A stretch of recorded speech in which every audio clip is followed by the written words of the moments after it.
Ende nuk e kemi qeverinë e formuar, kjo është shumë brengosëse. Gjendja e punëtorëve është shumë e keqe, punëtorët kosovar nuk kanë siguri në punë. Ne e shohim se kjo ditë Kosovën e ka gjetë jo më mirë se vitet e kaluara, nuk është e kënaqshme kur vjen deri te siguria e punëtorëve në punë. Jemi të brengosur dhe bëjmë thirrje që ky nuk është problem vetëm i sindikatave, është problem i gjithë shoqërisë kosovare.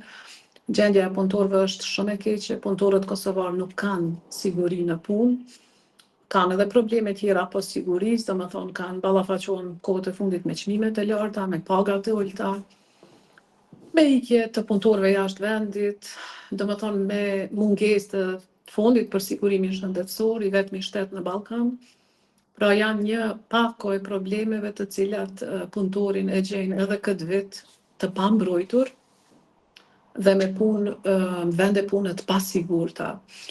Ne çfarë do që bëjmë, ne bëjmë përmes dialogut social i cili mungon që disa vite, mungon Këshilli Kombëtar për Mbrojtje dhe Sigurinë punë, ku aty për shembull bëhet lista e smundjeve profesionale, ka aktorë të ndryshëm që trajtojnë këto tema të punëtorëve, i cili edhe ai nuk është funksional, mandej Ministrinë e Punës e dini që nuk ekziston, që ka të pothuajse nuk ekziston, është inekzistente, sepse në të kaluarën e kemi pas një adresë ku diskutoheshin hallet dhe problemet e punëtorëve në partneritet social, sot ajo mungon, sepse është fuzionuar në Ministrinë e Financave dhe Transfereve dhe pak a shumë është një handicap i madh për sindikatët. Po fillojmë për ndërtimtarisë që është gjithmonë ka qenë problematike dhe nuk u rregullu asnjëherë, sepse është sektor privat.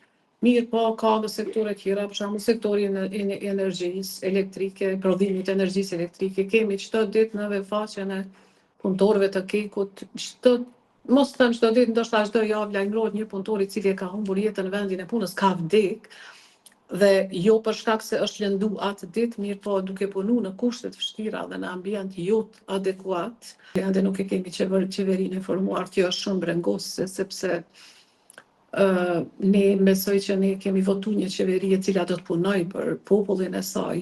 Ne nuk e kemi dhënë votën kot, neve nuk na interesojnë emrat e përveçëm, ky i mirë ose ky i keq. Ne duam formimin e qeverisë sa më të shpejt dhe që ajo qeveri të jetë në shërbim të popullit të saj dhe të mendoj për probleme sociale të cilat na mungojnë.